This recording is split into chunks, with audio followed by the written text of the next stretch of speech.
to the Year 910 History Podcast, this time coming from Remote Learning 4.0. Hope you're all doing well.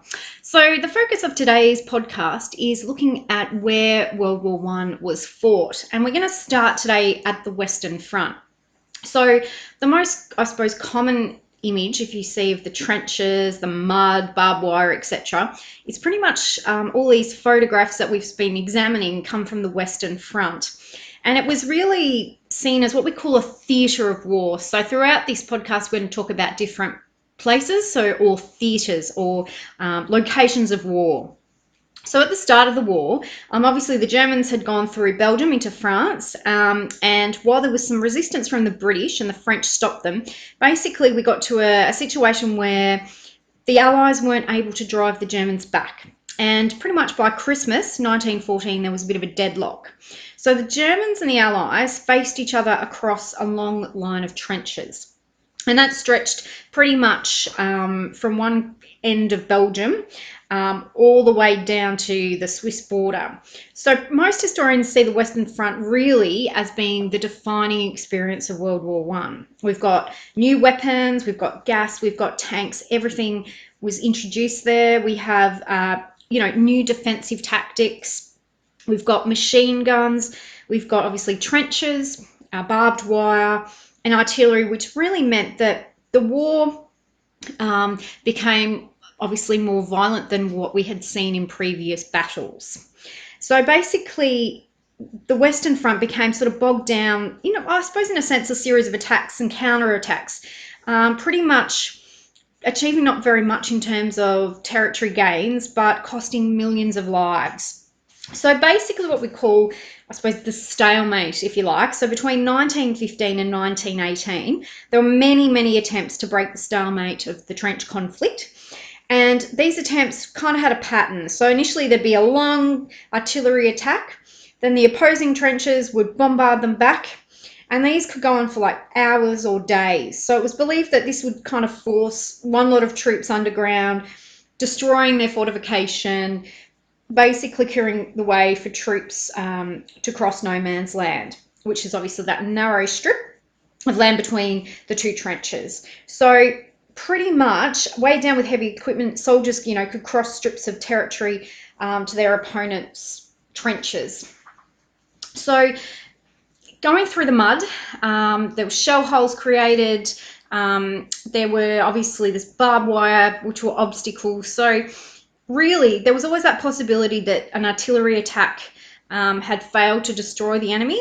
So often soldiers made their way across no man's land, and the enemy would sort of emerge from a deep bunker and fire on them with their machine guns. Effectively, these assaults on enemy trenches really didn't achieve much. There was confusion, smoke, noise. Basically, the plans turned to chaos. So if you were lucky, if attackers reached enemy lines, there was sort of hand-to-hand combat. There were obviously pistols and bayonets that you could use at close quarters. And pretty much if the ground was gained, it really was only taken for a little while, and there would be a counter-offensive only weeks later. So really, the main thing that happened was really people just died. Nothing was really gained. So moving from the Western Front, we'll move to the Somme now. And the First Battle of the Somme, which is an area along the banks of the Somme River, was pretty much one of the most costly attempts to break the stalemate of the trenches. So between July and November 1916, the Allied forces tried to break through the German lines and focused on about a 19k front in northern France. So the soldiers managed to push the Germans back by about 8 kilometres, and the gains really did come at an enormous price. So the initial sort of bombardment used 1.5 million shells in a week-long attack, and British deaths on the first day were estimated at 19,000. 35,000 were injured, and 2,000 were counted as missing. And French casualties for the first day alone were 7,000. Later in the Somme campaign, Australia and New Zealand troops fought at Pozieres from the 23rd of July to the 8th of August 1916.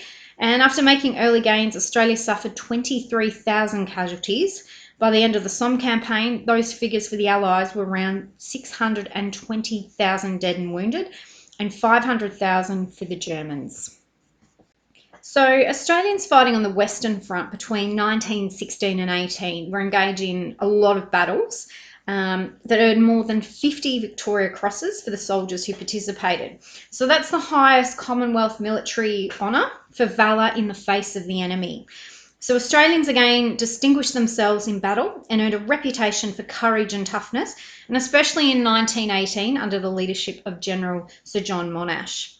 There was also a terrible loss of life.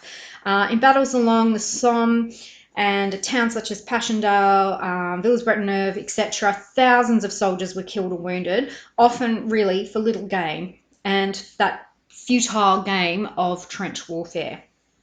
So two of the most destructive battles involving Australians were at Famelles in northern France in 1916. And at Famelles, an attack on the German trenches was designed to draw German attention away from an onslaught on the German lines 80 k's away to the south on the banks of the Somme River. The attack, unfortunately, was unsuccessful and costs were quite terrible. In one day, 1,917 Australian soldiers were killed and over 3,500 were injured. Some died later of their injuries, and this has been described as the worst 24 hours in Australia's entire history. So because the Germans quickly regained territory they'd lost, really the Australians had no opportunity to bury their dead. So the Germans buried many in mass pits, and during the 1920s, most of the bodies were reburied in Commonwealth war grave cemeteries, but one mass grave remained undiscovered until 2007. In that year, as a result of a painstaking research by war historians, a burial site was identified on the edge of the town of Famelles. So it's since been confirmed that up to 400 soldiers are buried in this mass grave.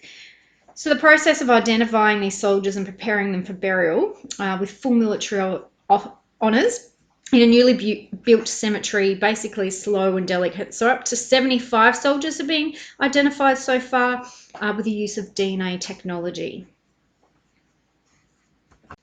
And it just wasn't soldiers who were on the Western Front. Nurses played a pivotal role. They obviously wanted to join the services, but were told that war was no place for ladies. So the only women allowed to enlist and serve overseas were nurses.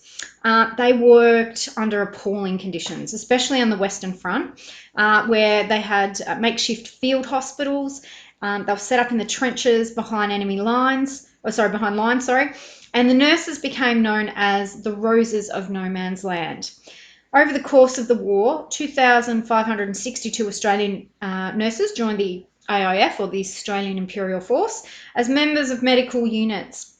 So out of this number, 2,139 served overseas in the Middle East and on the Western Front. 25 women lost their lives while serving overseas, and 388 received military honours. Sister Kelly, an Australian nurse in France, describes her experiences when a bomb hits a casualty clearing station behind the line. She says, "I cannot remember what came next or what I did, except that I kept calling for the orderly to help me and thought he was funking, showing cowardice, but the poor boy had been blown to bits. Somebody got the tent up, and when I got to the delirious pneumonia patient, he was couched on the ground at the back of the stretcher. He took no notice of me when I asked him to return to bed, so I leaned across the stretcher and put one arm around and tried to lift him in. I had my right arm under a leg, which I thought was his, but when I lifted, I found to my horror that it was a loose leg with a boot on it. It was one of the orderly's legs, which had been blown off and had landed on the patient's bed. The next day, they found the body about 20 yards away." So that's our first part of looking at where World War I was fought and a bit of an insight into conditions there. Please check the Google Classroom. There'll be a few quiz questions to see if you're listening. And until next time, we'll see you later. Bye.